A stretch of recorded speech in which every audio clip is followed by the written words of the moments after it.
Good evening, friends. This is HR Manjunath. Today, 14th March 2026, Sunday. So I am in one of the farm. So this farm has got lot of information for us to learn. What we will do quickly, let us introduce to the owner of the farm and try to understand from him. ಮಿತ್ರರೇ, ನಾವು 14ನೇ March 15ನೇ ಮಾರ್ಚಿ ಭಾನುವಾರ ಈ ಒಂದು ಹಣ್ಣಿನ ತೋಟಕ್ಕೆ ಬಂದಿದ್ದೀವಿ. ನೋಡೋಣ ಬನ್ನಿ, ಈ ತೋಟದ ಬಗ್ಗೆ ಮಾಹಿತಿ ಪಡ್ಕೊತಾ ಹೋಗೋಣ.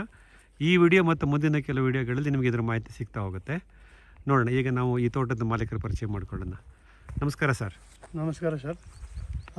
My name is Riyaz Khan and I'm from Bangalore. This is our farm, which is 1.5 acres in total area, and this is located near Hosur, near Berigai, around 7 kilometers from Berigai, and we are passionate about agriculture and having a self-sustained farm. So we started this. We have fruit plants in this, which is all we can call as a fixed fruit orchard.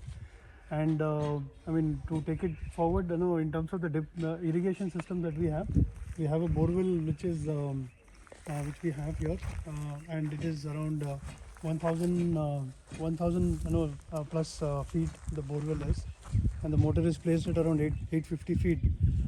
The water from here is channeled to a sump which has a capacity of around 9,000 liters, and from there we have a smaller motor around 5 HP which pumps the water to the drip irrigation system, where we have divided the entire land into 4 parts. You have sublines, a main line and 4 sublines which are there connected, and each subline has around 110 plus plants approximately.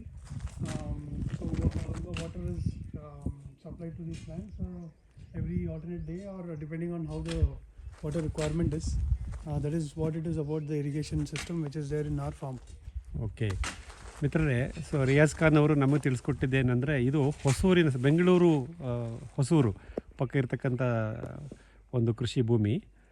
ಆ ಊರ ಹೆಸರು ಹೇಳಿದ್ರೆ sir, ಅದು ಬೇರಿಗೆ ಅನ್ನೋ ಗ್ರಾಮ. ನಮ್ಮ border ಆ ಬೆಂಗಳೂರಿಂದ ಒಂದು 60 ಕಿಲೋಮೀಟ್ರ್ ಸರ್, 55 ಕಿಲೋಮೀಟ್ರ್. ಅವ್ರು ಬಂದರಘಟ್ಟದಲ್ಲಿ ಅವ್ರ ಮನೆ ಇದೆ, ಇದರಲ್ಲಿದೆ. ಇದು ಹೆಚ್ಚು ಕಮ್ಮಿ 1.25 ಎಕರೆ ಇರತಕ್ಕಂಥ ಕೃಷಿ ಭೂಮಿ.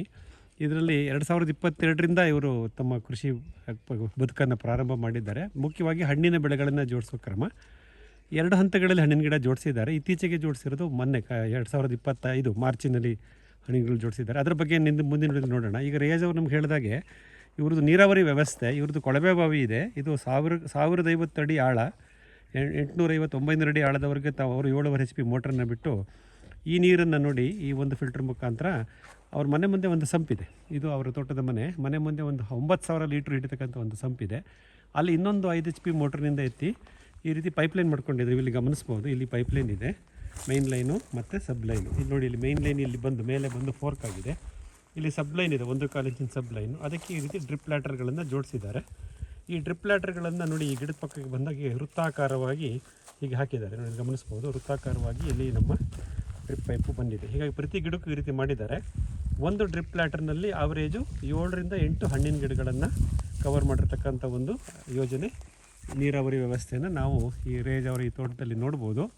ಮಿತ್ರರೇ ನೋಡಿ, ಇದರಲ್ಲಿ ಸಾಕಷ್ಟು ವಿವಿಧ ಜಾತಿ ಹಣ್ಣಿನ ಬೆಳೆಗಳನ್ನು ಹನಿ ನೀರಾವರಿ ಪದ್ಧತಿ ಮತ್ತು ಸಂಪೂರ್ಣವಾಗಿ ಸಾವಯವಾಗಿ ಯಾವುದೇ ರಾಸಾಯನಿಕ ಬಳಸದೆ ಇಲ್ಲಿ ಹಣ್ಣಿನ ಗಿಡಗಳನ್ನು ಬೆಳೆಸ್ತಾ ಇದ್ದಾರೆ.